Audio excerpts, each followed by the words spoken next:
آج ہم نے سورہ انبیاء اور سورہ حج کی تلاوت کی ہے۔ انبیاء یہ نبیوں کی جمع ہے، نبی کی جمع ہے۔ اس میں اللہ عز و جل نے کئی انبیاء اکرام علیہ السلام کا ذکر فرمایا، خصوصیت کے ساتھ سیدنا ابراہیم علیہ السلام اور حضرت ایوب علیہ السلام کے حالات بیان فرمائے، اور حضرت یونس علیہ السلام کے متعلق بھی۔ انبیاء اکرام علیہ السلام کے متعلق اسلامی عقیدہ ہمارا یہ ہے کہ نبی ہوتے کون ہیں؟ نبی کون ہیں؟ کیا وہ آسمانوں سے آتے ہیں یا کوئی الگ مخلوق ہیں؟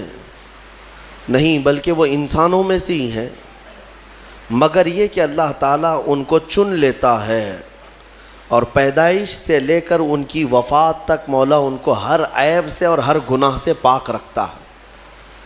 اور نبیوں کو ہی معصوم کہا جاتا ہے۔ معصوم کا جو لفظ ہے یہ نبیوں کے لیے ہے اور فرشتوں کے لیے ہے۔ عصمت یہ عربی کا لفظ ہے، لہٰذا ہمارا عقیدہ یہی ہے کہ انبیاء اکرام علیہ السلام معصوم عن الخطا ہوتے ہیں، خطا سے ہمیشہ کے لیے وہ محفوظ ہوتے ہیں۔ معصوم اور محفوظ میں فرق ہے۔ معصوم وہ ہے جو کبھی گناہ کر ہی نہیں سکتا، محفوظ وہ ہے جس کے اندر گناہ کرنے کی طاقت تو ہے لیکن اللہ نے اسے بچا رکھا ہے، محفوظ ہے وہ۔ بہرحال انبیاء اکرام علیہ السلام کے بارے میں یہ عقیدہ ہمیشہ رکھنا ہوگا آپ کو کہ وہ ہر عیب سے، گناہوں سے پاک ہوتے ہیں، اور ان سے ریلیٹڈ کسی بھی چیز کو ہلکے میں آپ نہیں لے سکتے۔ کسی بھی نبی کی ادنا سی توہین کرنا کفر ہے، اسلام سے وہ بندہ خارج ہو جائے گا۔ انبیاء اکرام علیہ السلام کے متعلق جو عقائد ہیں اس کو میں سرسری طور پر آپ کے سامنے رکھ رہا ہوں۔ نبی جو ہے یہ محنت سے اور عبادت سے نہیں بنتے۔ پرہیزگار ہو جائے تو نبی بن گئے، بہت زیادہ نمازیں پڑھی، بہت زیادہ اللہ کی بارگاہ میں دعائیں کی تو نبی بن گئے، نہیں۔ نبوت یہ کسب سے، محنت سے ملنے والی چیز نہیں ہے، بلکہ یہ اللہ کی عطا ہے، اور اللہ تعالیٰ نے روحوں میں ہی چن لیا کہ کس کو نبی بنایا جائے گا۔ ابھی دنیا میں آنے سے پہلے ہی جب وہ روحیں ہماری جہاں تھیں، اللہ تعالیٰ نے ان روحوں میں ہی منتخب کر لیا کہ یہ لوگ نبی بنیں گے اور دنیا میں جائیں گے۔ اور وہ آتے کیوں ہیں؟ ایک قوم میں کبھی نبی آئے، کبھی ایک خاندان میں آئے، کبھی ایک شہر میں، کبھی ایک ملک میں، جیسی ضرورت رہی ویسے نبی آئے۔ اور نبیوں کا جو کام ہوا کرتا ہے وہ یہی ہے کہ بھولی بھٹکی قوم کو پھر سے اللہ کے راستے پر لے آنا، شرک سے، بت پرستی سے، کفر سے انہیں نجات دینا، اور ایک خدائے وحدہ لا شریک کی عبادت کی طرف انہیں مائل کرنا، یہ نبیوں کا اہم کام۔ اور ایک بات یاد رکھیں، آدم علیہ السلام سے لے کر میرے آقا صلی اللہ تعالیٰ علیہ وسلم تک جتنے نبی آئے، سارے نبیوں کا عقیدہ ایک ہی تھا، عقیدے میں کسی کے فرق نہیں۔ اللہ کے ایک ہونے میں سارے نبیوں کا اتفاق، قیامت کے قائم ہونے میں سارے نبیوں کا اتفاق، اللہ تعالیٰ کے فرشتے موجود ہیں اس پر سارے نبیوں کا اتفاق، تقدیر کے متعلق سارے نبی ایک ہی عقیدے کے مالک ہیں۔ ہاں، شریعتوں میں کچھ نہ کچھ بدلاؤ آتا رہا ہے۔ شریعت میں جو مسائل جینے کے ہیں، کچھ چیزیں کسی کے نزدیک حلال تھیں، کسی کے نزدیک حرام ہیں۔ پہلے کی امتوں میں کچھ چیزیں حلال تھیں، بعد میں حرام ہوئی۔ جیسے آدم علیہ السلام کی امت، ان کی اولاد تھی، بھائی بہن کا نکاح جائز تھا۔ کیوں؟ اس لیے کہ انسان تھے ہی نہیں، جو تھے انہی کی اولاد تھی، تو اب نسل کو بڑھایا کیسے جائے گا؟ انہی کی اولاد میں آج جو پیدا ہوتا لڑکا اور کل جو پیدا ہوتی لڑکی، یعنی حضرت حوا کو روزانہ ایک لڑکا اور ایک لڑکی پیدا ہوتے ہیں۔ یہ نسل انسانی کی ابتدا تھی، ایسے نہیں کہ 9 مہینے کے بعد پیدا ہوں گے۔ تو آج جو پیدا ہوتا لڑکا اور کل جو لڑکی پیدا ہوتی، ان کے ساتھ نکاح کر دیا جاتا۔ تو ان کی شریعت تھی آدم علیہ السلام کی، اور اس شریعت میں جائز تھا بھائی بہن کا نکاح، لیکن اس کے بعد جب نسل انسانی بڑھ گئی تو پھر یہ منسوخ ہو گیا، حکم ختم۔ اسی طرح سے آپ نے قرآن میں سنا بھی ہے سورہ یوسف کی تفصیل میں کہ حضرت یوسف علیہ السلام کو ان کے 11 بھائیوں نے اور عزیز مصر نے اور ان کے والد نے سجدہ کیا. سجدے کا لفظ سنا نا؟ تو یہ سجدہ کیا تھا؟ ان کی شریعت میں تعظیم کا سجدہ جائز تھا، تعظیم کے لیے، لیکن بعد میں شریعت محمدی میں یہ سجدہ بھی حرام قرار دیا. سجدے تعظیم بھی ہماری شریعت میں جائز نہیں، چاہے وہ حضور کے لیے ہو، کسی اور نبی کے لیے ہو، یا کسی ولی کے لیے ہو، یا کسی کی قبر کے لیے ہو، کسی کے لیے بھی جائز نہیں. میرے آقا صلی اللہ تعالیٰ علیہ وسلم نے سارے سجدے ختم فرمائے سوائے رب ذوالجلال کے سجدے کے. اللہ کا سجدہ بس، اس کے علاوہ کسی کے لیے سجدہ جائز نہیں. انبیاء اکرام کی شریعتوں میں بدلاؤ ہوتا رہا، کتابیں بدلتی رہیں، لیکن عقیدہ سب کا ایک ہی تھا. آدم علیہ السلام سے لے کر آج تک جو عقیدہ ہمارا ہے، یہ عقیدہ سب کا متفق ہے، ایک ہی ہے. یہ کتنے نبی آئے، ان کی صحیح تعداد تو اللہ اور اس کے رسول کو ہی معلوم، لیکن کچھ حدیثوں میں ایک فگر ملتا ہے. ایک روایت میں حضور اکرم صلی اللہ تعالیٰ علیہ وسلم کی حدیث میں ملتا ہے 1,24,000، اور ایک روایت میں 2,24,000. تو الگ الگ روایتیں آئی ہیں، صحابہ نے جو روایت کیا. اس لیے بزرگوں نے فرمایا، علماء نے فرمایا کہ صحیح تعداد تو اللہ ہی بہتر جانے، لیکن کبھی اگر کہنا ہوا تو یوں کہیں 1,24,000 کم و بیش. کم و بیش کا لفظ ہم استعمال کرتے ہیں، کیوں؟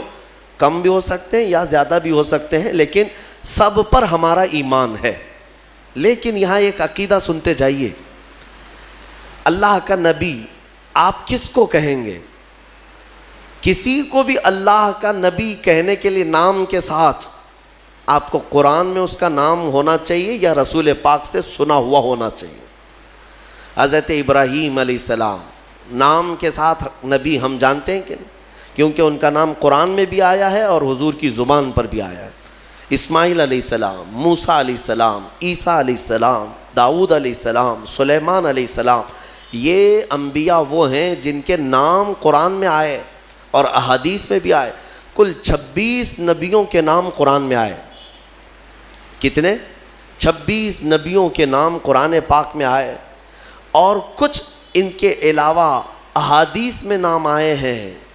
احادیث میں نام آئے ہیں، کل ملا کر کے 40 نام ہوں گے. اگر 40 نام ہیں تو باقی 1,24,000 کہاں ہیں؟ تو ان کے بارے میں آپ کو من جملہ عقیدہ رکھنا ہوگا. اتنے آئے تھے لیکن ہر ایک کا نام ہمیں معلوم نہیں. جتنے نام حضور نے بتائے اتنے ناموں کے ساتھ ہمیں نبی ماننا فرض ہے. اب یہاں پر وہی بات آ جاتی ہے، بعض لوگ یہ کہتے ہیں کہ کسی کی تعلیمات اچھی دیکھ کر کے شاید وہ بھی نبی ہو سکتے ہیں. گوتم بدھ بھی نبی ہو سکتا ہے. رام کرشن کے بارے میں بھی کچھ لوگوں نے کلام کر دیا. ہاں، یہ میں ان لوگوں کی بات نہیں کر رہا ہوں جو رام کرشن کے بھکت ہیں، بلکہ میں بعض مسلمان اسکالر کہے جانے والوں کی بات کر رہا ہوں. ہاں، ان لوگوں کو تحقیق کا بڑا شوق ہے تو تحقیق میں کچھ بھی لٹ مار دیں گے. کیوں میاں؟ گوتم بدھ نبی ہیں، نبی ہو سکتے ہیں. یہ کچھ لوگوں نے یہ شوشہ چھوڑا. دلیل میں یہ کہتے ہیں ان کی تعلیمات بھی جو ہیں وہ دوسرے نبیوں کی تعلیمات سے ملتی جلتی ہیں. اخلاق کی تعلیم ہے، اچھائی کی تعلیم ہے، تصوف کے جتنے بھی مراحل ہیں وہ ان کی تعلیمات میں بھی ملتے ہیں. ہو سکتا ہے وہ اپنے زمانے کے نبی رہے ہوں.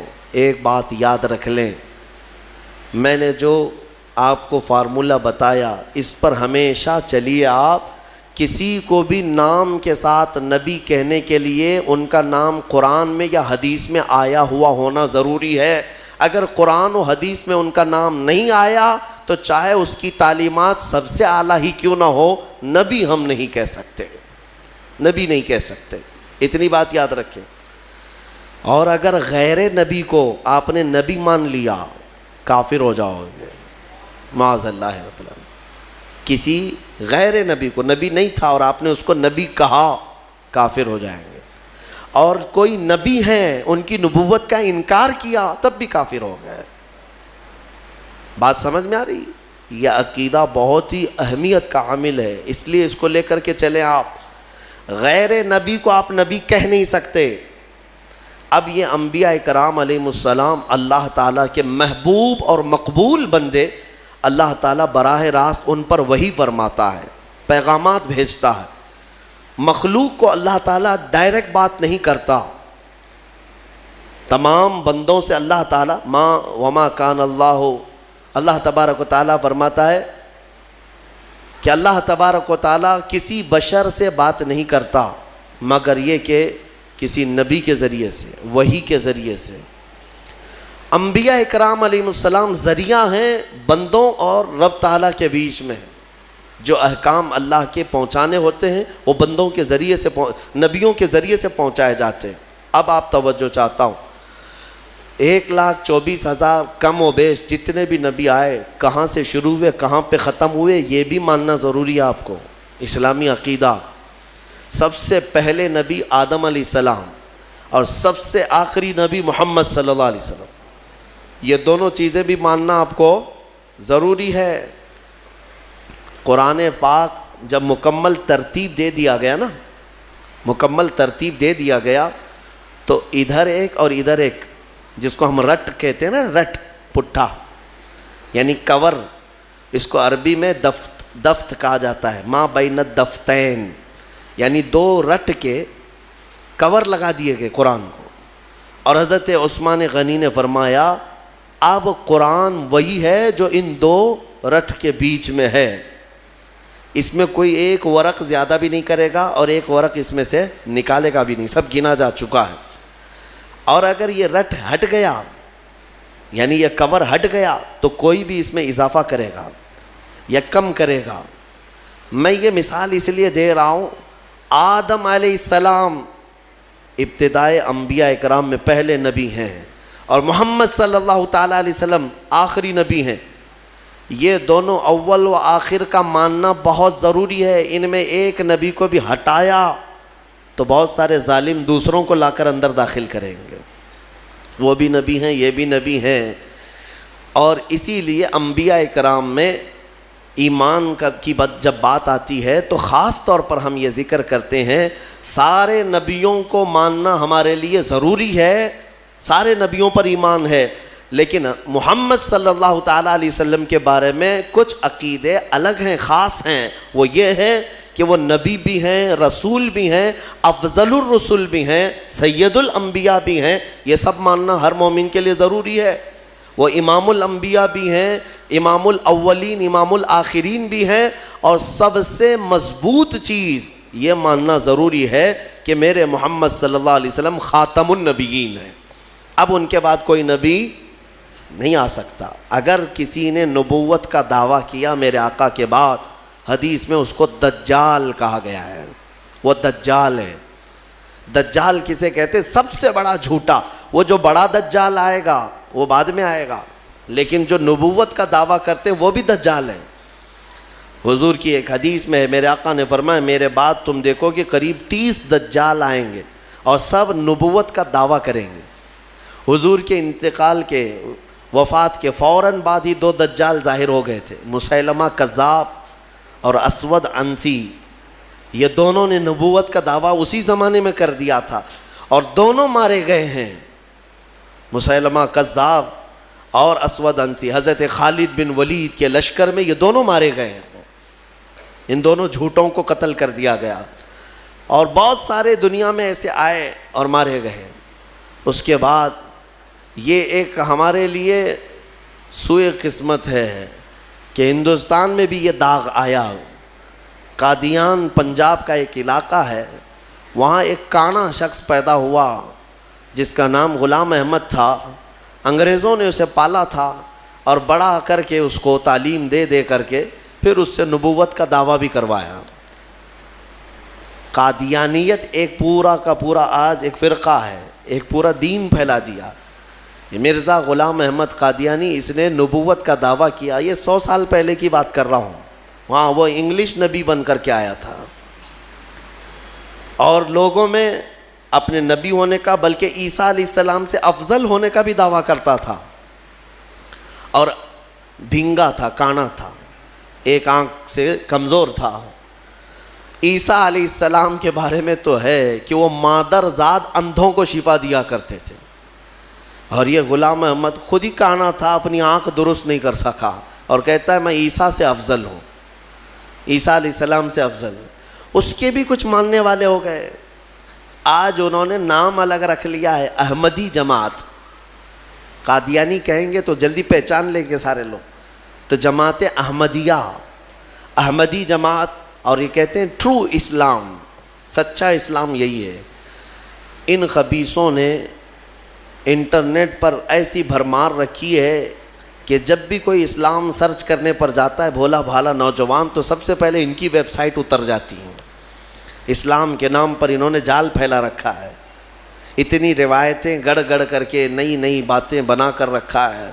اسی لیے میں نوجوانوں سے کہتا ہوں ہمیشہ کہ سارا دین انٹرنیٹ سے مت سیکھو، ہاں کچھ معلومات ضرور اس میں ہو جائیں گی، لیکن کراس ویریفیکیشن کے لیے ضرور علماء سے رابطہ کیا کریں کہ یہ صحیح بھی ہے یا نہیں ہے، ورنہ ہم نے دیکھا ہے کہ گوگل والے بہت سارے چھوٹے چھوٹے راستوں میں پھنس جاتے ہیں، گوگل میپ پہ چلنے والے پھنستے ہیں، تو پھر یہ دین کا راستہ ہے، پتہ نہیں اس میں کہاں کہاں پھنسا دیا جائے گا۔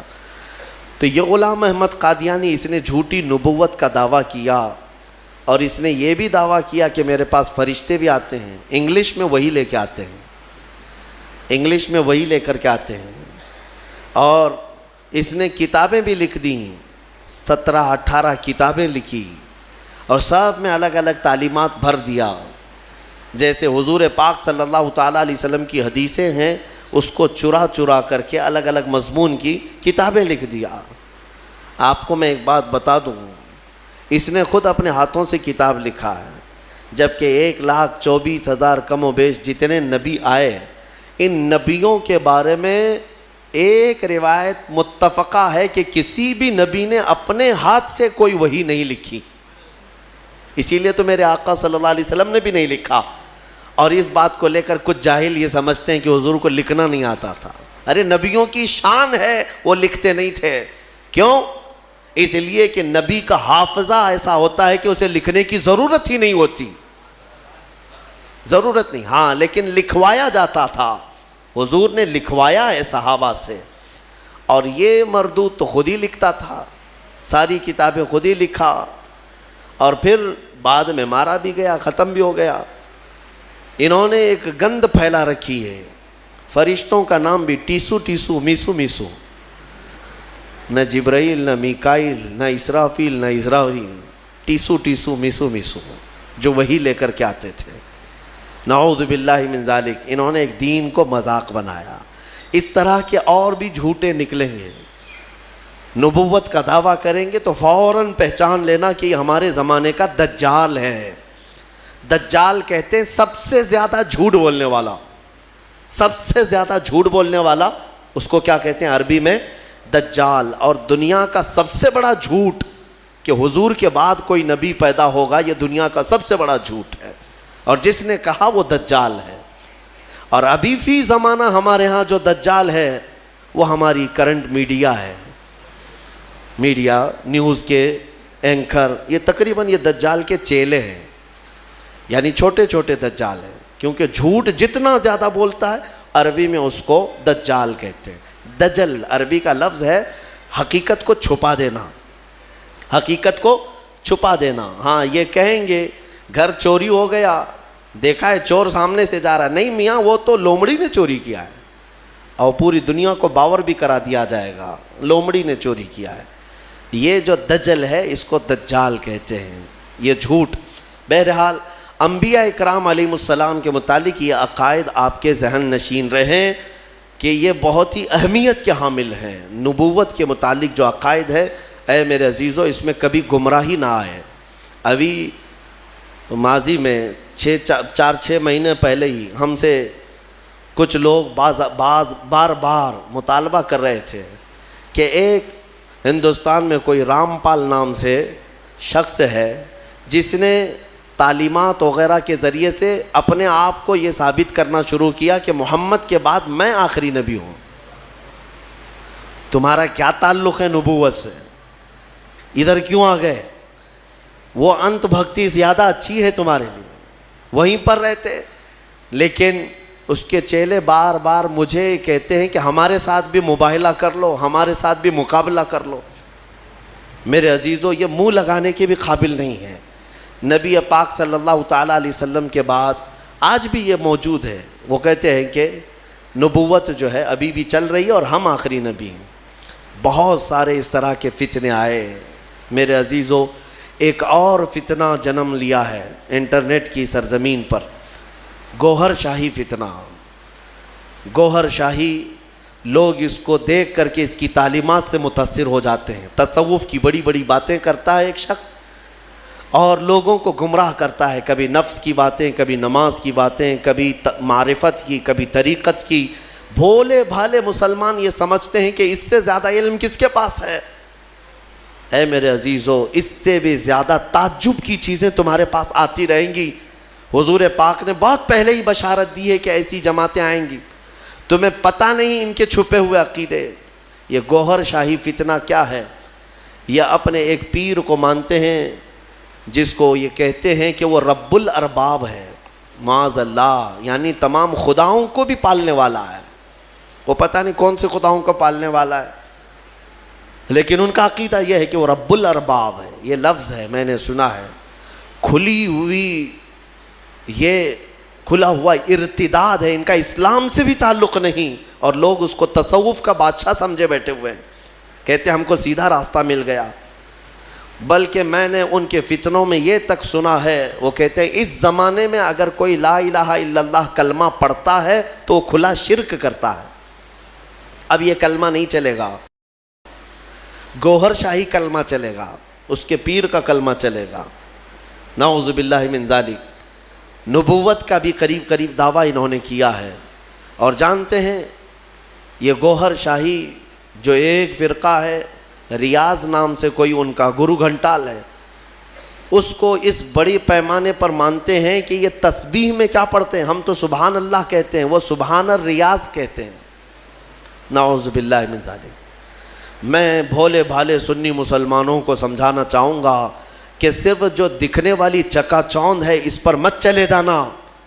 ان کا چھپا ہوا زہر اتنا خطرناک ہے کہ تم بے ایمان ہو جاؤ گے، کفر کی موت مر جاؤ گے، تمہیں پتہ بھی نہیں چلے گا.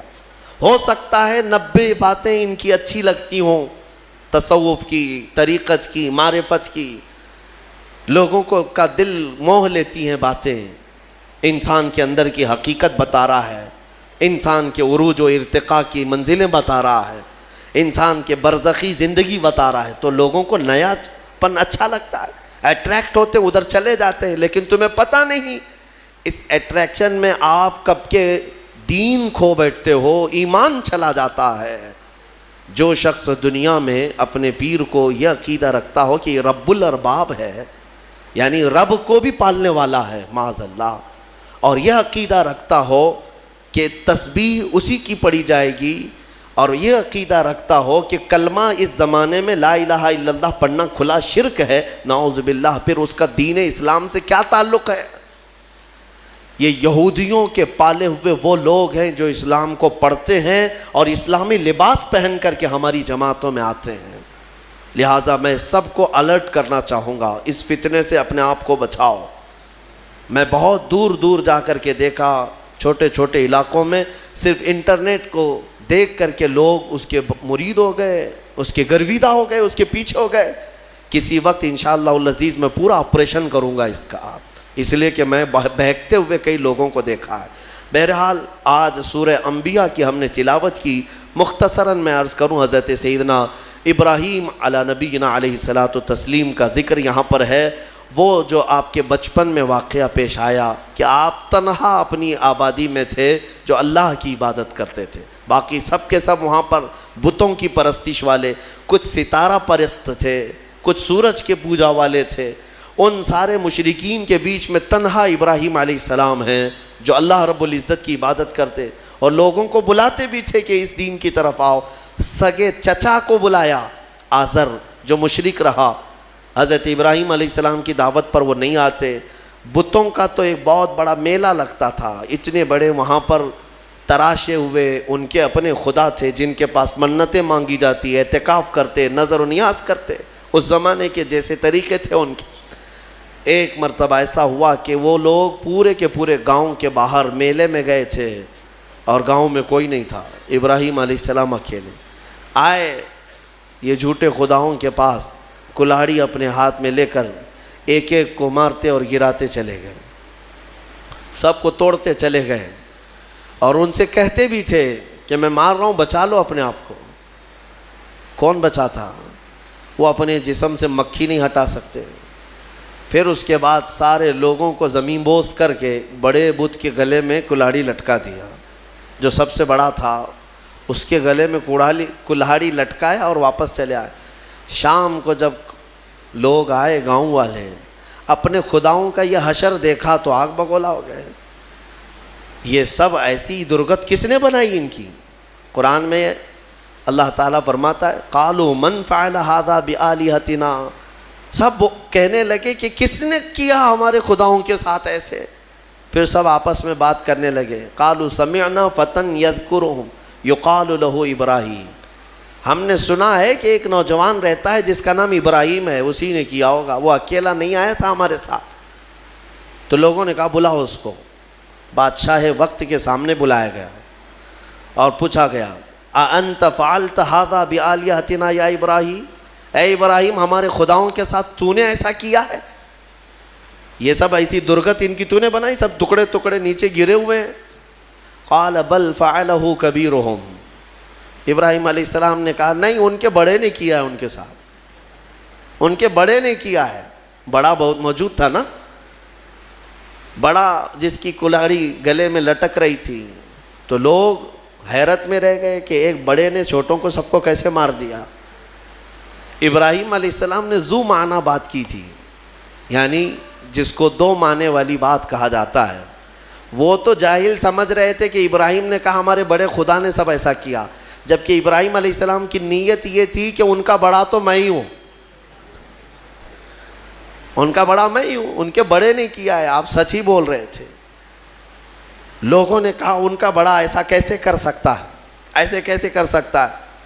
تو آپ نے کہا باقی تو سب مرے ہیں، ایک تو کھڑا ہے، اس سے پوچھو کس نے کیا، ایک تو ابھی باقی ہے نا، اسی سے پوچھو باقی سب کے ساتھ ایسے کس نے کیا۔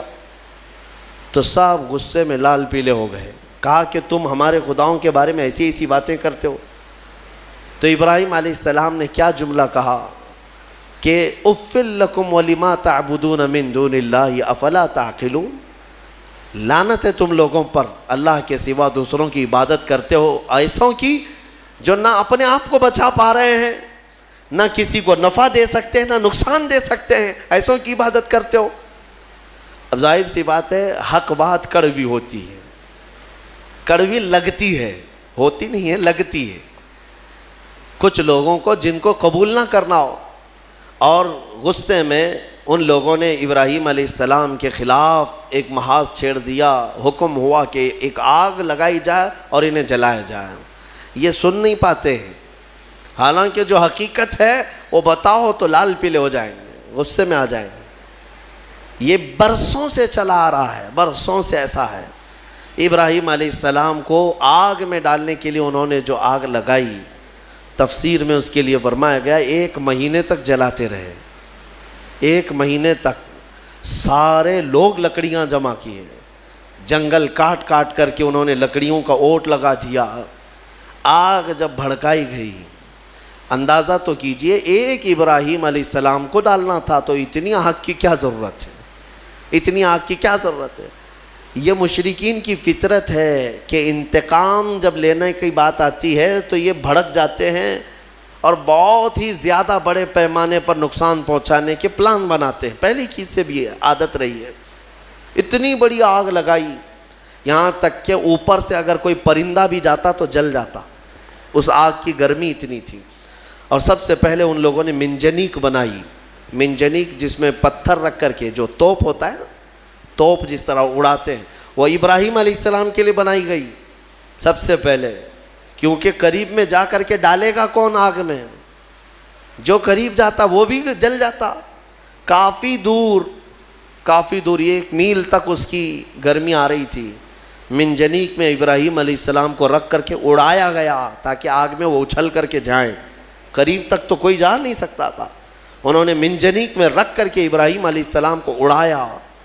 جب ابراہیم علیہ السلام آگ میں گرے جا رہے تھے تو اللہ رب العزت نے جبرائیل امین کو بھیجا کہ فوراً جاؤ ابراہیم کے پاس اور ان کو آگ سے بچاؤ. جبرائیل آئے اور کہنے لگے الک حاجت یا خلیل اللہ، اے اللہ کے خلیل کوئی حاجت ہو تو بتا دیں، آگ میں گرنے کے قریب ہیں. ابراہیم علیہ السلام کہتے ہیں حاجت تو ہے مگر تم سے نہیں، میرے رب ذوالجلال سے. یہ توکل تھا، یقین تھا. اللہ تعالیٰ فوراً فرماتا ہے قلنا یا نار کونی بردن و سلاما علی ابراہیم، ہم نے کہا اے آگ ابراہیم پر ٹھنڈی ہو جا، سلامتی والی ہو جا. اللہ کا یہ حکم تھا یا نارو، اے آگ. اس وقت حضرت ابراہیم علیہ السلام کے لیے جو جلائی گئی تھی آگ، وہ دکھ تو رہی تھی آگ لیکن اندر سے ایسی ٹھنڈی تھی جیسے کسی باغیچے کی ٹھنڈی ہوا. ابراہیم علیہ السلام اس میں کئی دنوں تک رہے اور آپ کے جسم تو دور کی بات، آپ کے کپڑے کا رواں تک نہیں جلا. اور اتنا ہی نہیں، روایات میں ملتا ہے کہ اس زمانے میں پوری دنیا میں جہاں جہاں آگ جل رہی تھی ساری آگ ٹھنڈی ہو گئی تھی، کیونکہ اللہ نے فرمایا یا نارو، اے آگ ٹھنڈی ہو جا. تو ہر آگ نے یہ محسوس کیا کہ یہ حکم میرے لیے تو نہیں ہے. دنیا میں جہاں جہاں آگ جل رہی تھی سب ٹھنڈی ہو گئی. ابراہیم علیہ السلام کے لیے ٹھنڈی کی گئی تھی ایک آگ، لیکن دنیا کی ہر آگ ٹھنڈی ہوئی ہے. اسی لیے ہمارا یہ عقیدہ ہے کہ اللہ تبارک و تعالیٰ جب اپنے محبوب بندوں کی محبت میں رحمتیں اتارتا ہے یا ان کے آس پاس سے عذاب اٹھاتا ہے تو جو قریب میں ہوتا ہے سب کو بھی وہ برکت میسر آ جاتی ہے، وہ برکت مل جاتی ہے. ابراہیم علیہ السلام کئی دنوں تک وہاں رہے اور اس کے بعد آگ بجھائی گئی. اور جب آگ کو ٹھنڈا کیا گیا تو ابراہیم علیہ السلام اپنے کپڑے جھاڑتے ہوئے کئی دنوں کے بعد آگ سے باہر آ رہے ہیں. میرے عزیزو، وہاں کیسے رہے آپ؟ یہاں تک کہ روایات بتاتی ہیں کہ ابراہیم علیہ السلام کو اس آگ کے اندر پھل بھی ملتے تھے، غذا بھی ملتی تھی، پانی بھی ملتا تھا، ساری نعمتیں ملتی تھی اور کھاتے بھی رہتے تھے، پیتے بھی رہتے تھے. یعنی ابراہیم علیہ السلام کے لیے اللہ تعالیٰ نے وہ مکمل ایک بہترین آرام دہ باغیچہ بنایا. یہ مولا کی شان ہے، وہ جب آگ کو چاہے ٹھنڈا فرمائے اور کبھی ٹھنڈے کو چاہے تو وہ آگ بھی بناتے، اس کی قدرت کے فیصلے. ابراہیم علیہ السلام جب باہر آئے تو جانتے ہیں وہاں پر موجود لوگ جنہوں نے دیکھا وہ ابراہیم علیہ السلام پر ایمان لے آئے. اب ابراہیم علیہ السلام کے اس معجزے کے بعد گاؤں والے اور پریشان ہو گئے، جس کو ہم ہمیشہ کے لیے ختم کرنا چاہ رہے تھے اب تو یہ آگ سے باہر آنے کے بعد ہمارا آدھا گاؤں اپنے دین میں لے لیا ہے. اور ابراہیم علیہ السلام کے پیروکار اور بڑھ گئے. پھر وہاں سے ہجرت کر کے آپ کو بابل، یہ شہر عراق کا ہے، بابل آج بھی وہ عراق کا شہر موجود ہے. بابل انگلش میں اس کو بیبیلون کہتے ہیں، دنیا کی سب سے پرانی آبادی جہاں ہے. یہاں سے ہجرت کر کے پھر ابراہیم علیہ السلام فلسطین آئے جو مصر کا حصہ تھا. عزیزان گرامی، اس میں دو باتیں یہاں پر نقل کی جاتی ہیں. ایک بات تو یہ ہے کہ سارے لوگ جو وہاں پر ابراہیم علیہ السلام کو آگ لگانے میں مصروف تھے وہ کیا ہوئے؟ آگ جب بجھی ایک ہی دن کے اندر اللہ نے اس قوم پر ایسا عذاب نازل کیا کہ ان کے جسم زندگی میں ہی سڑ گئے، ایسے کہ ان کی انگلی لگاؤ تو گوشت نکل جائے. گلن ہو گئی، سڑن ہو گئی. ایک شام تک پوری آبادی سڑ گئی اور گل گئی، سب کے سب ہلاک و برباد ہوئے. جنہوں نے اللہ کے نبی کو آگ میں ڈالا تھا ان کا برا انجام، وہ عذاب میں گرفتار ہوئے. ہاں ایک بات یہ بھی میں بتا دوں کہ جن لوگوں نے ابراہیم علیہ السلام کی حمایت کی تھی اللہ نے ان کو اپنی محبت سے بھی نوازا اور عنایتوں سے بھی نوازا. روایت میں 2 جانوروں کا بھی ذکر آتا ہے.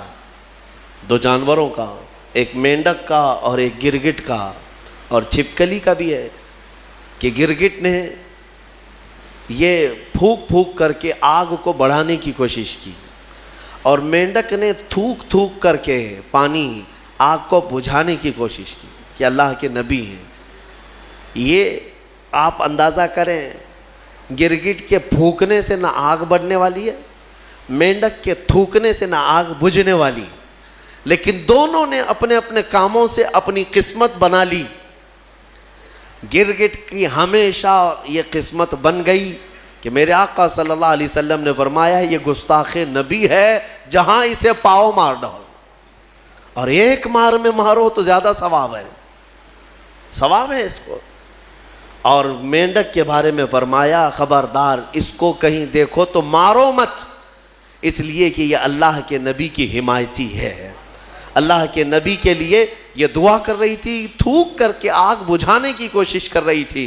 ایک جانور پر ہمیشہ کے لیے اللہ کی رحمت اور ایک پر اللہ کا غضب، اس سے اندازہ ہوتا ہے کبھی کبھار کاموں سے کچھ ہوتا نہیں ہے، بگڑتا کچھ نہیں ہے، لیکن انسان اپنی تاریخ بدل جاتا ہے۔ آج میں یہی کہنا چاہوں گا، کسی ظالم نے اگر میرے نبی کی شان میں بھونکا ہے یا قرآن پر انگلی اٹھایا ہے تو قرآن کا بھی کچھ نہیں ہونا اور رسول کی عزت کا بھی کچھ نہیں ہونا، لیکن ان ظالموں نے اپنی قسمت بنا لی، ہمیشہ کے لیے مردود اور ملعون ہو گئے۔ اور تمہارے لیے میں کہتا ہوں، دو جملے اگر تم نے حضور کی شان میں بیان کر دیے، قرآن کی شان میں بیان کر دیے، تو یہ بھی میں بتا دوں، نہ رسول کی شان تمہارے بولنے سے بڑھنے والی، نہ قرآن کی شان بڑھنے والی، ان کی شان تو خود میرے مولا نے بڑھا رکھی ہے۔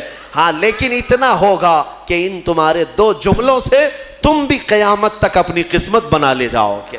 ہاں تم پر لوگ آئیں گے، رحمتوں کے پھول برسائیں گے۔ ہاں ایک زمانے میں کوئی آیا تھا، جب کوئی گالی دے رہا تھا میرے مصطفیٰ کو کہ پیٹھ پیچھے کا علم نہیں، لیکن ایک عاشق تھا جو کہہ رہا تھا اور کوئی غیب کیا تم سے نہا ہو بھلا، جب نہ خدا ہی چھپا تم پہ کروڑوں درود۔ دیکھیں یاد ہے 100 سال گزر گئے بریلی کے امام کو دنیا سے گئے ہوئے، لیکن آج بھی جب مجمع میں اس اعلیٰ حضرت کا ذکر آتا ہے تو ایسا لگتا ہے کہ مجمع میں ایک جان سی پڑ گئی ہے، روح آ گئی ہے۔ کیوں؟ اس لیے کہ اپنے زمانے میں قلم ہی تو اٹھایا تھا، قلم ہی اٹھایا اور اپنے گھر پر بیٹھ کر کے دفاع کیا رسول پاک کی عزت کا۔ اسی لیے میں کہتا ہوں یہ مت سمجھنا کہ تمہارے کہنے سے کیا ہونے والا ہے، تمہارے بولنے سے کیا ہونے والا ہے۔ ارے میں تو ایک چھوٹا آدمی حضور کی شان میں بول کر کے کیا کر لوں گا، باقی بڑے بڑے نکارے بج رہے ہیں، ایسا نہیں ہے میرے عزیزو۔ مینڈک نے صرف 2 بوند تھوکے تھے، لیکن صدیاں گزر گئی، آج بھی اس پر اللہ کی رحمت ہے۔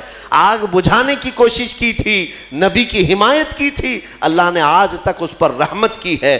اسی طرح آپ بھی اپنی قسمت کا حصہ لے سکتے ہو۔ دنیا بھونک رہی ہے تو بھونکنے دو، لیکن تم جب بھی جوش میں آئے یا جذبے میں آئے تو یوں کہا کرو، رہے گا یوں ہی ان کا چرچا رہے گا، پڑے خاک ہو جائیں جل جانے والے، خاک ہو جائیں عدو جل کر، مگر ہم تو رضا، دم میں جب تک دم ہے ذکر ان کا سناتے جائیں گے۔ تمہارے کہنے سے آپ کیا سمجھتے ہیں کچھ نہیں ہوگا؟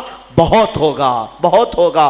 آنے والی 100 نسلیں بھی یاد رکھیں گی کہ نبی پر کوئی بھوک رہا تھا تو ایک عاشق جواب بھی دے رہا تھا، میرے مصطفیٰ کریم صلی اللہ علیہ وسلم کی عزت پر بات کر رہا تھا۔ یہ تاریخ بن جائے گی۔ یہی نہیں، قیامت کے دن بھی کروڑوں کا نہیں اربوں کا مجمع ہوگا، لیکن تمہارا نام لے کر میرے مصطفیٰ پکاریں گے، نام لے کر پکاریں گے۔ کہاں ہیں فلاں بن فلاں؟ جب لوگ گالیاں دے رہے تھے تو تیری زبان میرے نغمات بول رہی تھی، جب لوگ ہرزہ سرائی کر رہے تھے تو کوئی کہہ رہا تھا محمد سید الکونین والثقلین والفریقین من عرب ومن عجم۔ 700 سال ہو گئے امام بوصیری کو دنیا سے گئے ہوئے، لیکن آج بھی ہمارے مجمع میں مولایا صلی وسلم کے قصیدے گنگنائے جاتے ہیں۔ کیوں؟ اس لیے کہ وہ ایک چٹائی پر بیٹھ کر کے ہی میرے مصطفیٰ کی شان بیان کیا۔ مولا نے امام بوصیری کو ہمیشہ کے لیے زندہ کر دیا، ہماری مجموع میں زندہ کر دیا۔ دیکھیں حضور کی شان میں جس نے بھی کہا وہ آج بھی زندہ ہیں، ان کے نغمات بھی زندہ ہیں، ان کے اشعار بھی زندہ ہیں. گستاخی کرنے والے آئے چلے گئے، کہاں ہے ان کا؟ ان کی گستاخیاں کہاں ہیں؟ نہیں ملیں گی تمہیں. لیکن ہر زمانے میں، ہر علاقے میں، ارے یہاں کرناٹک ہے آپ کا علاقہ، آپ کی زبان ویسے تو کنڑ ہے یا ہندی ہے یا جو بھی ہے، آپ کو عربی سے کیا تعلق ہے؟ عربی جانتے بھی نہیں ہو. لیکن جب کبھی کوئی مولا یا صلی وسلم دائماً ابدا پڑھتا ہے، سمجھ میں کچھ نہ آئے، ہاتھ بھی باندھ لیتے ہو، گردن بھی جھکا لیتے ہو. کیوں کرتے ہو؟ اس لیے کہ یہ عشق کی بولی ہے، عشق کی بولی ہے. اور ایک عاشق نے کہا تھا، تنم فرسودہ جہاں پارا سے ہجراں یا رسول اللہ، دلم پژمردہ آوارا سے عصیاں یا رسول اللہ. فارسی کلام ہے، علامہ عبدالرحمن جامی کا لکھا ہوا ہے، لیکن جب ہم اردو والوں میں بھی پڑھتے ہیں تو گردنیں جھومنے لگ جاتی ہیں. کیوں؟ عشق کی بولی ہے، عشق کی بولی ہے. اور یہاں پر عشق کی بولی کے لیے نہ نسل دیکھی جاتی ہے، نہ رنگ دیکھا جاتا ہے کہ بولنے والا کون سی ذات کا ہے. حتیٰ کہ میں آپ کو یہ بتاؤں کہ بارڈر بھی نہیں دیکھے جاتے، ہندوستان کا ہے کہ پاکستان کا ہے، یہ بھی نہیں دیکھا جاتا. عشق کی بولی اگر بارڈر کے باہر سے آتی ہے تب بھی سویکار کیا جاتا ہے کہ نبی کی تعریف کر رہا ہے. محمد کی محبت دین حق کی شرط اول ہے، اسی میں ہو اگر خامی تو سب کچھ نامکمل ہے. وہاں سے اقبال پکار رہا ہے، دوسری زمین سے اقبال پکار رہا ہے کہ محمد سے وفا تو نے تو ہم تیرے ہیں، یہ جہاں چیز ہے کیا لوح و قلم تیرے ہیں. ہم نے اشعار دیکھے، زبان دیکھی، پھر یہ نہیں پوچھا کس خاندان سے ہے، کس ملک کا ہے، کس زمین پہ رہتا ہے، کس کا شاگرد ہے. ہم نے کچھ نہیں دیکھا، بلکہ اشعار میں مٹھاس تھی تو نغمات کو زبان پہ بھی چڑھا لیا اور سینے پہ بھی بسا لیا. میرے عزیزو اتنا ہی نہیں، دوسرے ملک میں جاؤ، افریقہ کی سرزمین ہے، مصر کی سرزمین ہے. مصر میں عربی لوگ ہیں، لیکن ہم نے باضابطہ دیکھا ہے مجلس ختم ہوتی تھی جمعہ کے دن، وہاں پر کئی علماء ہوتے، مجلس ختم ہونے کے بعد بڑے بڑے علماء، جامعہ ازہر کے بھی علماء ہوتے، اور کھڑے ہو کر کہتے تم ہندوستانی ہو؟ کہتے ہاں. کہو پھر وہ پڑھو مصطفیٰ جان رحمت پہ لاکھوں سلام. ان کو کیا سمجھ آتی تھی؟ کیا سمجھ ہے؟ ہم نے پوچھا بھی تھا، سمجھتے ہیں آپ؟ کہتے نہیں سمجھ تو نہیں آتی، لیکن اس میں مٹھاس ہی کچھ اور لگتی ہے. یہ عشق کی بولیاں ہیں میرے عزیزو. جو نبی کی حمایت میں بولا، میرا مولا ہر زبان والے تک اس کی بات کو پہنچاتا ہے. میں نے خود اپنی زندگی میں تجربہ کر کے دیکھا. ہم نے آج سے 1 سال پہلے رمضان المبارک میں ہی ایک پاکھنڈی کو للکار کر کے کہا تھا. ہمارے سامنے مشکل سے 50-60 لوگ رہے ہوں گے، 50-60 لوگ رہے ہوں گے. ہمارا یہ جذبہ تھا، ہمارا یہ درد تھا کہ نبی کی حمایت میں یہاں بیٹھ کر پکاروں گا. لیکن بعد میں مہینے بھر بعد پتہ چلتا ہے کہ نیوزی لینڈ والوں نے بھی سنا ہے، امریکہ والوں نے بھی سنا ہے، آسٹریلیا والوں نے بھی سنا ہے، افریقہ والوں نے بھی سنا ہے، ہر خطے والوں نے سنا ہے. ہر جگہ سے فون آئے، ہر جگہ سے لوگوں نے مجھے سراہا، تعریفیں کی اور داد دیا، دعائیں کی. میں یہ سوچنے پر مجبور ہوا، ہبلی کی ایک چھوٹی سی مسجد میں بیٹھ کر اگر میرے مصطفیٰ کی شان بیان کرے تو نہ یہ انٹرنیٹ کا کمال ہے، نہ یہ فیس بک کا کمال ہے، بلکہ مولا رب العزت جب اپنے نبی کی حمایت میں اٹھنے والی آواز ہوتی ہے تو پھر ہر خطے کی زبان تک پہنچاتا ہے. تم کر کے تو دیکھو، نبیوں کی شان بیان کرنا اللہ تبارک و تعالیٰ پہنچانا اپنے ذمے لے لیتا ہے، پہنچانا اس کی شان میں ہے. مولا جب تک زندہ رکھے اپنے نبیوں کا حمایتی بنا کر رکھے.